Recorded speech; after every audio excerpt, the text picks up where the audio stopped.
을 때리는데요.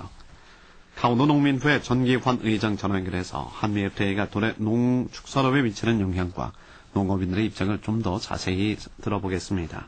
전기환 의장님, 안녕하십니까? 예, 안녕하십니까? 애쓰십니다. 요즘도 많이 바쁘시죠? 요즘 근황은 어떠십니까? 간단하게 좀 먼저 말씀해 주시겠습니까? 저는 소를 기르는 농민이다 보니까 소 관련해서 일을 좀 하고 있고요. 네.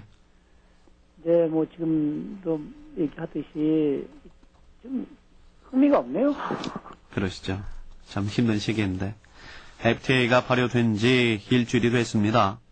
지금 농촌 지역의 분위기는 어떻습니까? 좀 자세히 말씀해 주시겠습니까?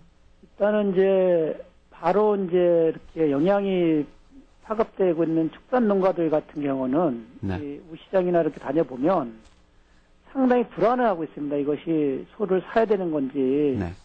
이게 관세가 철폐된다라면 가뜩이나 지금도 가격 경쟁에서 밀리고 있는데, 더 밀리면 이 소가 수지타산에 맞는 건지, 이런 네. 우려감들 때문에 상당히 두려워하고 있고, 소를 더 길러야 되는 건지에 대한 이 불안감으로 가지고 있습니다. 그래도 농민들 분위기는 참 이게 네. 속 시원하게 이 FTA가 통과되면 네. 발효가 돼서 하면 어떻게 손해가 보는 거고, 그 네. 손해는 어떻게 극복해야 되는 건지, 네. 이런 것도 없는 상태 속에서 정부에서는 막연히 걱정할 필요 없다 이렇게 얘기만 하고 네. 있는데, 네. 사실 정부 말 못 믿는 건 벌써 옛날부터 그렇겠고요. 네. 그러다 보니까 농민들로서는 이 망연자실하는 상태라고 봅니다. 네. 정부의 어떤 피해에 대한 보상이나 보존 대책 같은 것도 좀 기대를 하지 않았습니까? 충분한 대책을 마련한 다음에 네. 함 FTA를 발효하겠다고 한 것이 정부 네. 발표인데, 막상 그 발효 시점에 정부에서 발표한 내용을 보면, 네. 피해 본 농민들에 대한 이 지원책이라기보다는, 네. 오히려 요 기회에 농업을 구조조정하겠다는 네. 것이 더 네. 강하게 나타나고 있고요. 네. 그러다 보니까 우리나라 농민들의 대다수를 차지하고 있는 중소농에 대해서는, 네. 전혀 무대책으로 일관하고 있다는 것입니다. 피해 보상이나 보존에 대해서는 좀 인색해질 수밖에 없겠네요. 구조조정을 한다라고 만약에 그렇게 마음을 먹는다면. 지금까지 각종 FTA를 추진하면서 네. 정부의 일괄적으로 진행됐던 것이 농업구조 정책이었습니다. 네. 그러다 보니까 대규모 농업이나 네. 시장 지향적 농업에 대한 이 예산 투여가 중심이 됐고요. 네. 그 예산 투여도 보조라기보다는 융자로 이렇게 일괄을 하다 보니까 네. 오히려 이 규모 있는 농민들도 네.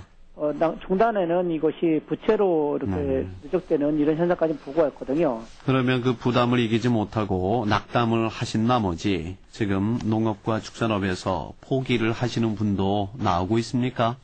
아직까지 포기까지는 이제 발효된 것이 얼마 안 되지 않다 보니까 이제 네. 포기까지 이것 때문에 포기되는 건 아직 드문데 네. 문제는 이제 지난해부터 특히 이제 소나 돼지 문제가 네. 누적돼 있다 보니까 이제 좀 중소농들 같은 경우는 많이 포기를 하고 있습니다. 그렇군요. 이제 이런 가운데 이제 함 FTA까지 이제 발효되고 그 영향이 미칠 때는 상당수의 농민들이 농업에 대한 포기가 예견되고 있다는 것이죠. 네. 미국과 FTA, 세계 1위 농업국이 바로 미국 아니겠습니까?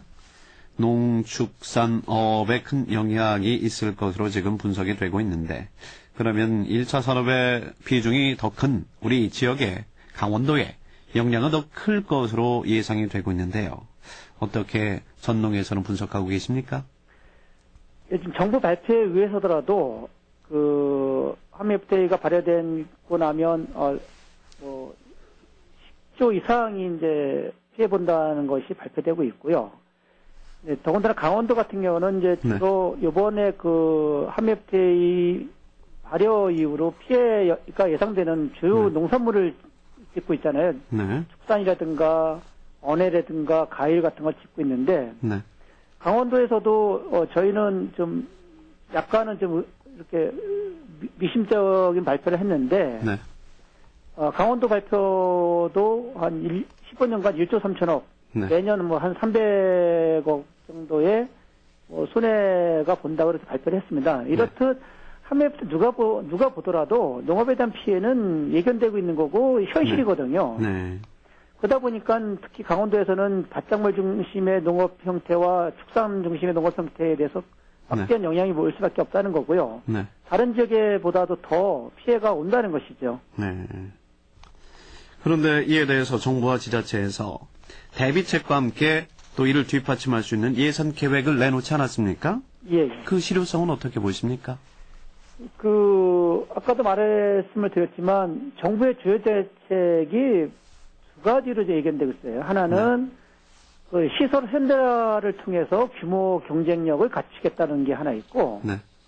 또 하나가 피해 농산물에 대해서 소득 보전을 하겠다 이렇게 이제 이것이 이제 중심 내용인데 네. 하나를 보면 시설 현대화를 통해서 규모화시켰다고 하는데 과연 규모화 가지고 미국의 그 강범한 이 축산업과 경쟁이 될 것인지가 하나 의문이고요. 또 하나는 그 규모에 드는 비용 자체가 고스란히 또 이 가격 폭락과 이 경쟁력 이 저하로 통해서 고스란히 이제 부채는 남을 텐데 그 문제에 대해서에 대한 대책은 전혀 없다는 것이에요. 네. 그러다 보니까 우리가 이거 보는 데는 이 시설 현대화를 통한 규모화를 통한 이 한미협회를 극복하겠다는 내용은 바로 이 기회에 그 중소농도를 이탈시키고 규모농 내지는 기업농 중심으로 농업을 개편하겠다는 것에 보여지는 거고요.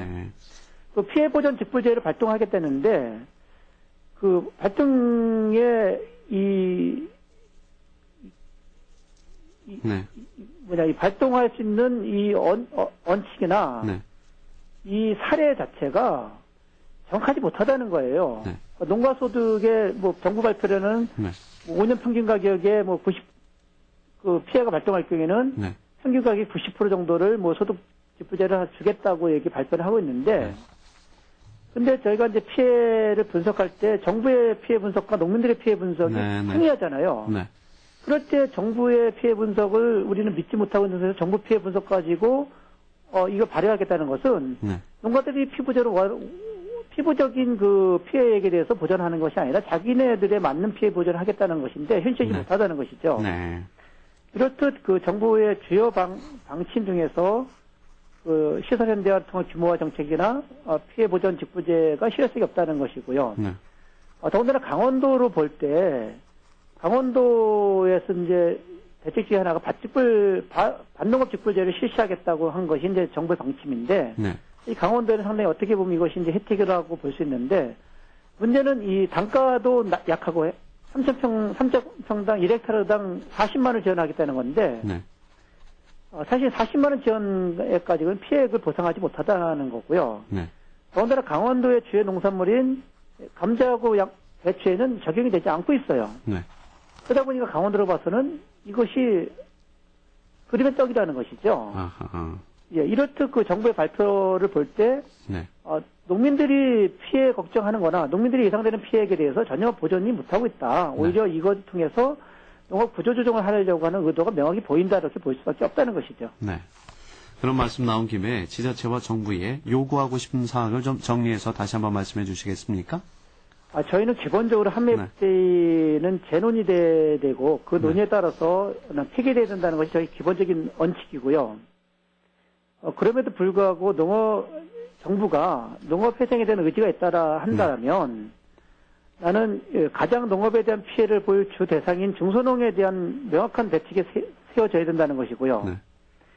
그리고 그렇기 때문에 이제 규모화를 통한 이 경쟁력이라는 측면보다는 어떤든지 작은 농산물을 좀 높여내면서 국내 농산물의 그 높여내기 위한 방침들과 방안들과 그리고 그것을 통해서 농가 소득 안정에 대한 명확한 입장이 제시되지 않으면 불가능하다는 것이거든요. 그래서 저희는 폐기가 저희의 공식 입장이지만 정부가 만약에 농업에 대한 의지가 있다라면 농민들이 요구하는 이 농업 회생에 대한 그런 구체적인 방안들을 제시하라는 거고요. 그 방안의 핵심이 중소농을 어떻게 육성시킬 것이고 중소형에 대한 피해를 어떻게 보상할 것인지에 대한 네. 원칙이 나오지 않으면 이것은 우리가